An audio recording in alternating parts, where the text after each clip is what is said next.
அன்பிற்குரியவர்களே, அடுத்ததாக ஒரு முக்கியமான வாதத்தை வைக்கிறார். என்ன வாதம் வைக்கிறார்? இப்போ நான் சொன்னதுலாம் உங்களுக்கு திருப்தி இல்லையா? அப்படியேண்டா இமாம் பைஹக்கி அவர்களுடைய சுனனுல் குப்ரால நான் ஒரு வரலாற்று செய்தியை பதிவு செய்கிறேன் என்று சொல்லி ஹுமைத் இப்னு அப்துர் ரஹ்மான் இப்னு அவுஃப் தாபி ஒருவருடைய ஒரு செய்தியை பதிவு செய்கிறார்.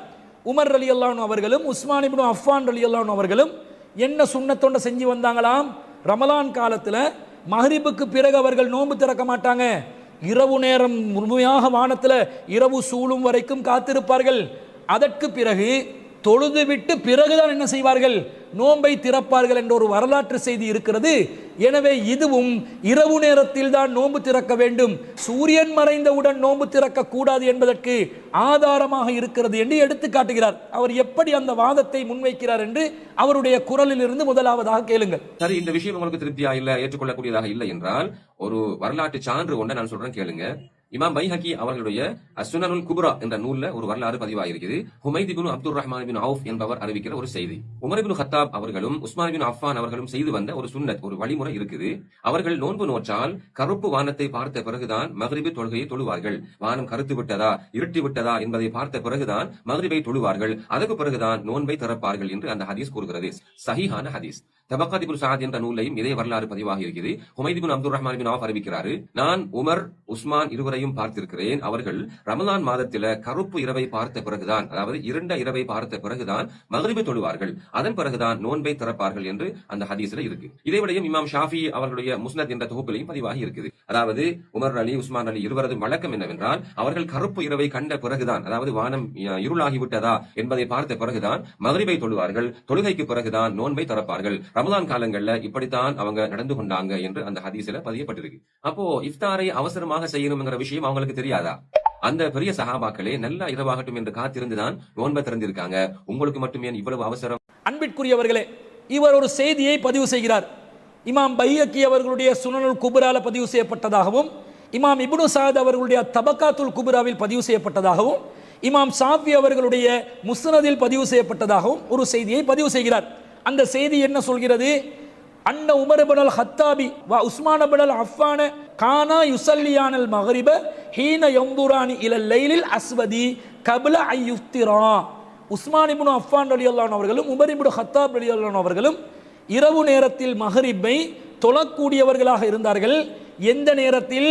ஹீன யன்துரானி இலல் லைலில் அஸ்வதி, கருத்த இருட்டான இரவு நேரத்தில் தான் அவர்கள் மஹ்ரிபை தொழுவார்கள்.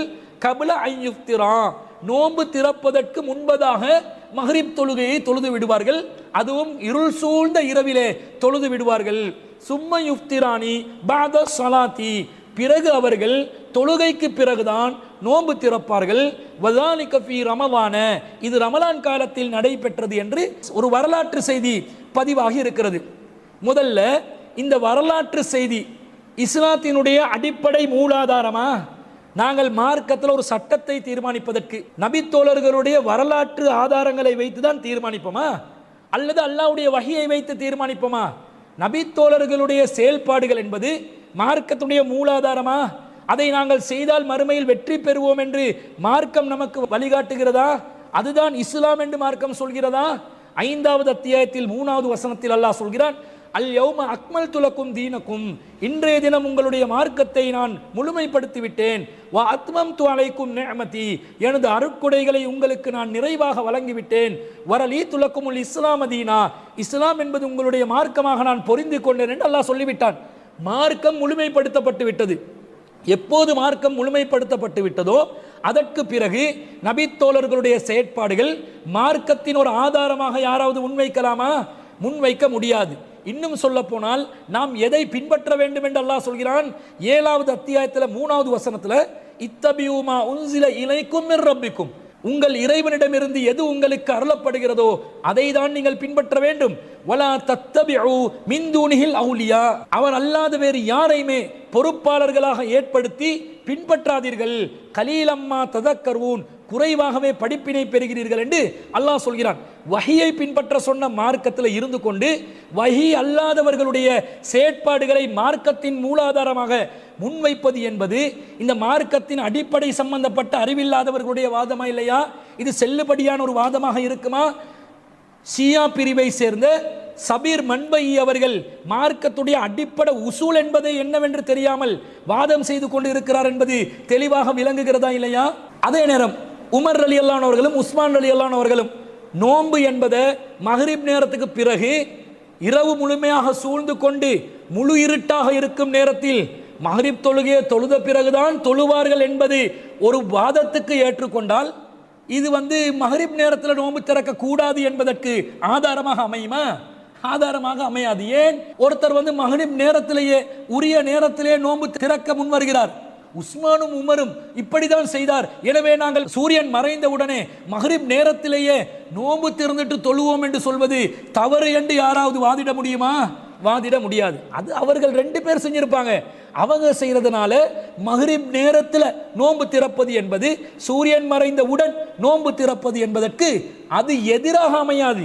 ஒருத்தர் அந்த உரிய நேரத்தில் செய்தால் உஸ்மானும் உமரும் இப்படிதான் செய்தார்கள், எனவே நாங்களும் தாமதப்படுத்தணும் என்று யாருக்கும் வற்புறுத்த முடியாது. காரணம், நபிகள் நாயகம் ஸல்லல்லாஹு அலைஹி வஸல்லம் அவர்கள் மக்ரிபுடைய நேரத்தில் நோன்பு திறக்குமாறு சொல்லிவிட்டார்கள். சூரியன் மறைவுதான் இரவுக்குரிய அடிப்படையாக சொல்லிவிட்டார்கள். எனவே நாங்கள் நபிகள் நாயகத்தின் வழிமுறை பிரகாரம் மக்ரிபுடைய நேரத்தை, சூரியன் மறைந்த நேரத்தை நோன்பு திறப்பதற்குரிய நேரமாக ஆக்கிக் கொள்ள வேண்டுமே தவிர யாரோ நல்லடியார்கள் முன் சென்றவர்கள் செய்திருக்கிறார்கள் என்பதை அடிப்படையாக வைத்து நாங்கள் இந்த செயலில் ஈடுபடுவது கூடாது என்று எவராலும் வாதம் வைக்க முடியாது. இன்னும் சொல்ல போனால் உஸ்மான் ரலியல்லாஹு அன்ஹு அவர்களும் உமர் ரலியல்லாஹு அன்ஹு அவர்களும் இந்த மாதிரி ஒரு காரியத்தில் ஈடுபட்டதனால நாங்களும் இப்படிதான் ஈடுபட வேண்டும் என்று இஸ்லாமிய மார்க்கம் எங்கேயாவது நமக்கு வலியுறுத்திச்சா? இல்லை. இல்லை என்று இமாம் ஷாஃபி ரஹ்மத்துல்லாஹி அலைஹி அவர்கள் பதிவு செய்கிறார். எப்படி பதிவு செய்கிறார்? கால ஷாஃபிஈயு ஃபில் மப்சூத்தி. இமாம் ஷாஃபி அவர்கள் அவருடைய மப்சூத் என்ற கிரந்தத்தில் சொல்றாரு, கஅன்னஹுமா யரயானி தஹீர தாலிக வாசிஅன். அந்த 2 பேரும் உஸ்மான் அவர்களும் உமர் அவர்களும் எப்படி நினைத்திருக்கலாம்? நோன்பு திறப்பதை தாமதப்படுத்துவது அவர்களுக்கு அனுமதிக்கப்பட்ட ஒரு காரியமாக நினைத்திருக்கலாம். லி அன்னஹுமா யஅமதானில் ஃபضல லி தர்கிஹி பஅத அன் உபிஹ லஹுமா. அவர்கள் இருவரும் சூரியன் மறைந்தவுடன் நோன்பு திறப்பதற்கான அனுமதி கிடைத்த பிறகும் வேண்டுமென்றே இந்த ஃபலலை சிறப்பானதை விட்டுவிட்டு இருக்கலாம். வசார முஃப்திரீன பிகைரி அக்லின் வசுர்பின். அவர்கள் உண்ணாமல் பருகாமல் அதிகமாக நன்மை கிடைக்கலாம் என்று நினைத்து இதை வேண்டுமென்றே விட்டுவிட்டு இருக்கலாம். லி அன்ன ஸௌம லா யஸ்லுஹு ஃபில் லைலி. காரணம் என்னன்னா, இந்த நோன்பு என்பது இரவு நேரத்தில் செல்லுபடி ஆகாது. இரவு நேரம் வந்து விட்டாலே நோன்பு திறக்க வேண்டும், அதாவது மக்ரிப் நேரத்திலே நோன்பை திறக்க வேண்டும். ஆனால் அவர்கள் இருவரும் அதை தாமதப்படுத்தி திறப்பது நன்மை என்று நினைத்து வேண்டுமென்றே தாமதப்படுத்தி இருக்கலாமே தவிர வஹீல இப்படி இல்லைன்னு தான் இமாம் ஷாஃபி அவர்களும் சொல்கிறார்கள். அப்ப இமாம் ஷாஃபி அவர்களுடைய கிரந்தத்துல முஸ்னதுல இருக்குது என்ற ஆதாரம் காட்டியவர் ஷாஃபி இமாமுடைய இந்த விளக்கத்தையும் சேர்த்து சொல்லியிருக்கணுமா இல்லையா? சொல்லி இருக்க வேண்டும். அப்ப இதுல இருந்து என்ன விளங்குது? முதலாவது, அவர்கள் இருவரும் நபித்தோழர்கள். நபித்தோழர்களுடைய ஒரு செயற்பாடு மார்க்கத்துடைய ஒரு அடிப்படை மூலாதாரமே கிடையாது. மார்க்கத்தில் ஒரு விஷயத்தை நபித்தோழர்கள் தான் தீர்மானித்து நமக்கு சொல்லணும் என்று மார்க்கத்தில் எங்கேயும் சொல்லப்படவில்லை. மார்க்கத்தை வஹீன் அடிப்படையில் தான் தீர்மானிக்க வேண்டும். அல்லாஹ்வும் ரசூலும் தான் மார்க்கத்தை நமக்கு கற்றுத் தருவார்கள். எனவே அந்த அடிப்படையில் நோன்பு திறப்பதற்குரிய நேரம் மக்ரிபுடைய நேரம், சூரியன் மறையும் நேரம் என்று வந்த பிறகு அதற்கு மாற்றமாக அபூபக்கர் சித்திக் ரலியல்லாஹு அன்ஹு அவர்கள் செய்தாலும் சரி, உமர் இப்னுல் ஹத்தாப் ரலியல்லாஹு அன்ஹு அவர்கள் செய்தாலும் சரி, உஸ்மான் இப்னு அஃபான் ரலியல்லாஹு அன்ஹு அவர்கள் செய்தாலும் சரி, அலி பின் அபி தாலிப் ரலியல்லாஹு அன்ஹு அவர்கள் செய்தாலும் சரி, சஹாபாக்கள் யார் செய்தாலும் சரி, நாங்கள் அது மார்க்கமாக ஏற்றுக்கொள்ள வேண்டுமா? ஏற்றுக்கொள்ள வேண்டிய அவசியம் இல்லை என்பதை நாங்கள் புரிந்து கொள்ள வேண்டும். இன்னும் சொல்ல போனால் இவர் எடுத்து காட்டின இந்த ஹதீஸ்ல யார் இடம்பெறுகிறார்? ஹுமைத் இப்னு அப்துர் ரஹ்மான் இப்னு அவுஃப் என்று சொல்லக்கூடிய ஒரு தாபியை தான் உமர் ரலியல்லாஹு அன்ஹு அவர்களுடைய சம்பவத்தையும் உஸ்மான் இப்னு அஃபான் ரலியல்லாஹு அன்ஹு அவர்களுடைய சம்பவத்தையும் அறிவிக்கிறார். இந்த ஹுமைத் இப்னு அப்துர் ரஹ்மான் இப்னு அவுஃப் என்பவர் நம்பகமானவரா? அவர் ஒரு நம்பகமானவர் அல்ல. காரணம், இந்த ஹுமைத் இப்னு அப்துர் ரஹ்மான் இப்னு அவுஃப் என்ற அறிவிப்பாளர் எத்தகைய நிலையில் உள்ளவர்? அவர் உமர் ரலியல்லாஹு அன்ஹு அவர்களிடமும் உஸ்மான் ரலியல்லாஹு அன்ஹு அவர்களிடமும் எந்த செய்திகளையும் செவிமடுத்தவரே அல்ல என்று ஹதீஸ்கலை அறிஞர்கள் விமர்சனம் செய்திருக்கிறார்கள். வ இஸ்னாதுஹு முன்கத்திஉன். இந்த இஸ்னாத் தொடர்பு அறிந்திய ஒரு செய்தி.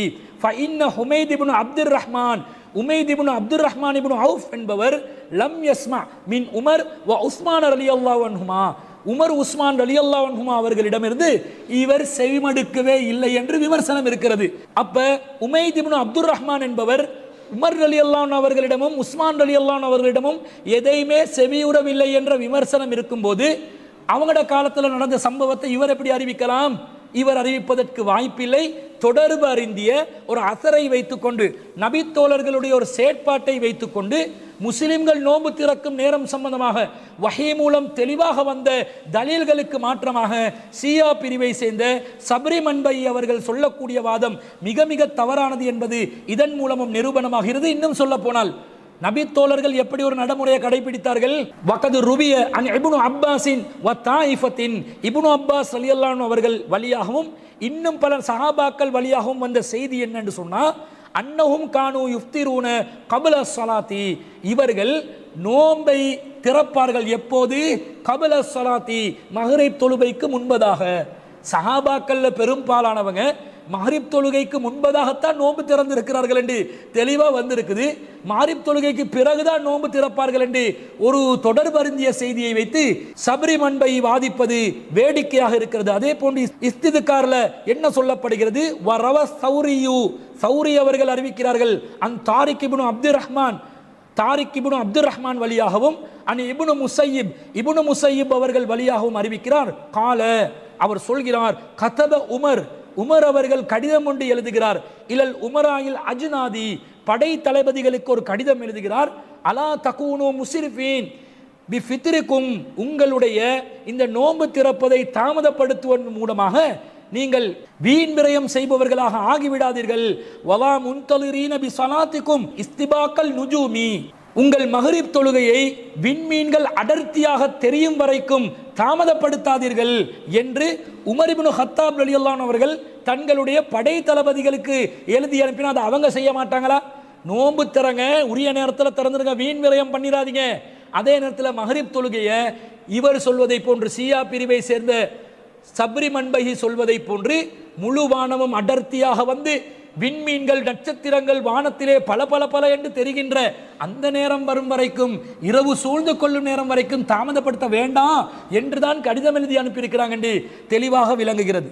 அப்ப இந்த வாதமும் ஏற்புடைய ஒரு வாதம் இல்லை, இதுவும் தவறான ஒரு வாதம். ஷியா மௌலவி அவர்கள் முன்வைத்த இந்த நபித்தோழர்களுடைய அசரை அடிப்படையாக வைத்து, அடிச்சுவடுகளை அடிப்படையாக வைத்து, வரலாற்று சம்பவங்களை அடிப்படையாக வைத்து மார்க்கத்தின் ஒரு ஃபர்லான விஷயத்தை தீர்மானிக்கின்ற அடிப்படையான ஒரு சட்டத்தில் ஒரு தவறான வாதத்தை தான் முன்வைத்திருக்கிறார். அவர் முன்வைத்த வாதம் மிக மிக தவறானது.